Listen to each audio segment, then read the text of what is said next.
सरकार रेलवे वारे अॻूणे वफ़ाक़ी वज़ीर शेख रशीद जी रहाइशगाह लाल हवेली सील करे छॾी आहे।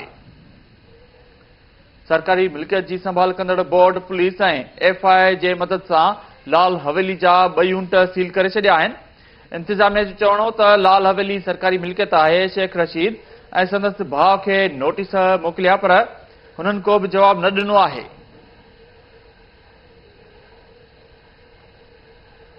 अवांखे अपडेट की तो वफ़ाक़ी सरकार रेलवे वारे अॻूणे वफ़ाक़ी वज़ीर शेख रशीद जी रहाइशगाह लाल हवेली खे सील करे छॾियो आहे। सरकारी मिल्कियत जी संभाल कंदड़ बोर्ड पुलिस ऐं एफआईए जी मदद सां लाल हवेली जा 2 यूनिट सील करे छॾिया। अवांखे ॿुधायूं त इंतिज़ामिया जो चवणो हो त लाल हवेली सरकारी मिल्कियत आहे। शेख रशीद ऐं संदसि भाउ खे नोटिस मोकिलिया पर हुननि को बि जवाब न ॾिनो आहे।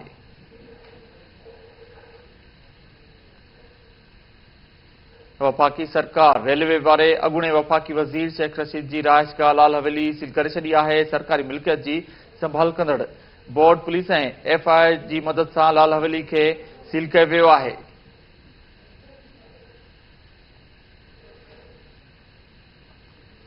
इंतिज़ामिया जो चवणो हो त लाल हवेली सरकारी मिल्कियत आहे। शेख रशीद ऐं संदसि भाउ खे नोटिस मोकिलिया पर हुननि को बि जवाब न ॾिनो आहे।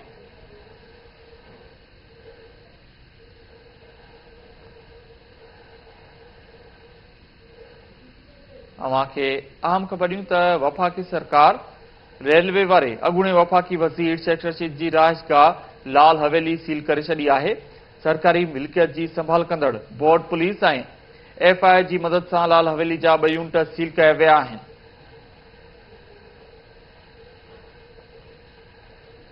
इंतिज़ामिया जो चवणो हो त लाल हवेली सरकारी मिल्कियत आहे। शेख रशीद ऐं संदसि भाउ खे नोटिस मोकिलिया पर हुननि को बि जवाब न ॾिनो आहे।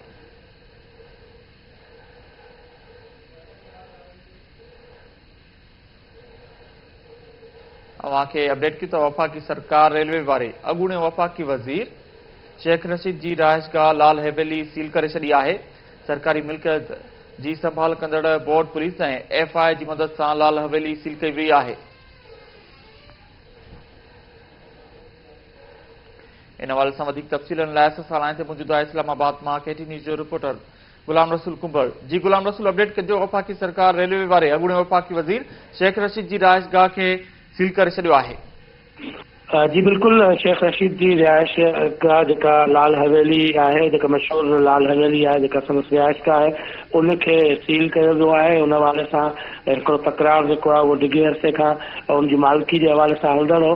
मतरूका वक़्फ़ अमलाक रावलपिंडी तरफ़ां अॻूणे वफ़ाक़ी वज़ीर शेख रशीद अहमद जी रिहाइशगाह खे सील कयो वियो आहे। डिप्टी एडमिनिस्ट्रेटर वक़्फ़ अमलाक आसिफ ख़ान पुलिस जी मदद सां उते पहुतो। एफआईए जी नफ़री बि जेका आहे उहा लाल हवेली पहुती।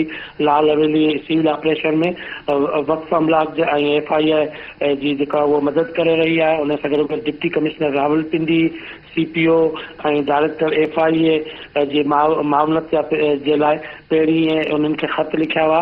3 जनवरी ते लाल हवेली ऑपरेशन जे लाइ ज़िले इंतिज़ामिया पुलिस ऐं एफआईए खां मदद तलब कई हुई। शेख रशीद ऐं संदसि भाउ शेख सिद्दीक़ लाल हवेली समेत वक़्फ़ अमलाक जी जेका 7 एराज़ी यूनिट्स आहिनि उन्हनि ते क़ाबिज़ आहिनि। इहो मौक़ुफ़ आहे डिप्टी एडमिनिस्ट्रेटर आसिफ ख़ान जो। शेख रशीद ऐं संदसि भाउ शेख सिद्दीक़ खे केतिरा भेरा नोटिस ॾिना विया। शेख रशीद ऐं संदसि भाउ शेख सिद्दीक़ जो को बि रिकॉर्ड मस्तनद दस्तावेज़ात उन्हनि वटि मौजूदु न आहिनि। अदालत बि शेख रशीद खे जेको स्टे ऑर्डर वारी दरख़्वास्त आहे उनखे ख़ारिज करे चुको आहे। इहो मौक़ुफ़ आहे आसिफ ख़ान जो, जेको एडमिनिस्ट्रेटर आहे। उन तरफ़ां इहो बयान जारी कयो वियो आहे। अहिड़ी रीति शेख रशीद जी जेका रिहाइशगाह लाल हवेली आहे उनखे रावलपिंडी जी इंतिज़ामिया मुकमल तौर सील करे छॾियो आहे। जी वॾी महिरबानी अपडेट करण लाइ गुलाम रसूल कुंभर। अवांखे अपडेट की तो वफ़ाक़ी सरकार रेलवे वारे अॻूणे वफ़ाक़ी वज़ीर शेख रशीद जी रहाइशगाह लाल हवेली सील करे छॾी आहे। अवांखे ॿुधायूं त सरकारी मिल्कियत जी संभाल कंदड़ बोर्ड पुलिस ऐं एफआईए जी मदद सां लाल हवेली जा 2 यूनिट सील कया विया आहिनि। इंतिज़ामिया जो चवणो हो त लाल हवेली सरकारी मिल्कियत आहे। शेख रशीद ऐं संदसि भाउ खे नोटिस मोकिलिया पर हुननि को बि जवाब न ॾिनो आहे।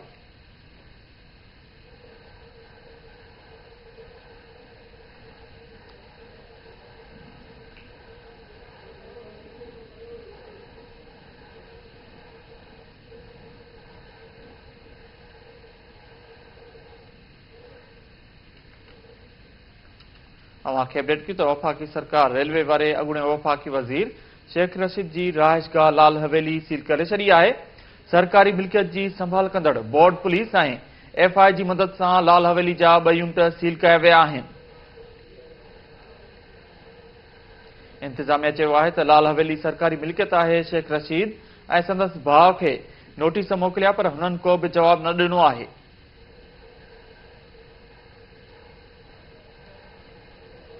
इन हवाले सां असां लाइन ते मौजूद आहे इस्लामाबाद मां हिकु ॿियो रिपोर्टर असद शर। जी असद शर, तफ़सीली जो।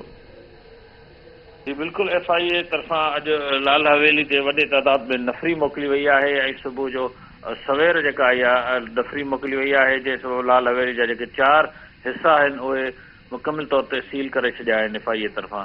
डिप्टी कमिश्नर वक़्फ़ इमलाक आसिफ़ ख़ान पुलिस सां गॾिजी करे इन लाल हवेली ते जेको आहे सो वियो आहे। उन समूरी लाल हवेली जा जेके 4 हिसा आहिनि उहे मुकमिल तौर ते सील करे छॾिया आहिनि ऐं जेके इब्तिदाई तौर ते इतला आहिनि त शेख रशीद जेके डॉक्यूमेंट्स पेश कया हुआ मक़ामी अदालत में लाल हवेली मुतलिक़ उनमें उन सिर्फ़ु 5 मरलनि जी उनखे सिर्फ़ु अलाटमेंट आहे ऐं 5 मरलनि खां सवाइ ॿी जेका समूरी लाल हवेली जी जेको हिसो आहे उहो वक़्फ़ इमलाक में मुतरवक़ इमलाक में अचे थो, जंहिंजे करे इंतिज़ामिया तरफ़ां बि समूरी जेका आहे लाल हवेली जो जेको ॿियो 4 हिसा आहिनि उहे मुकमिल तौर ते सील कया विया आहिनि।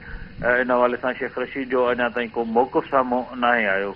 जी वॾी महिरबानी अपडेट करण लाइ असद शर।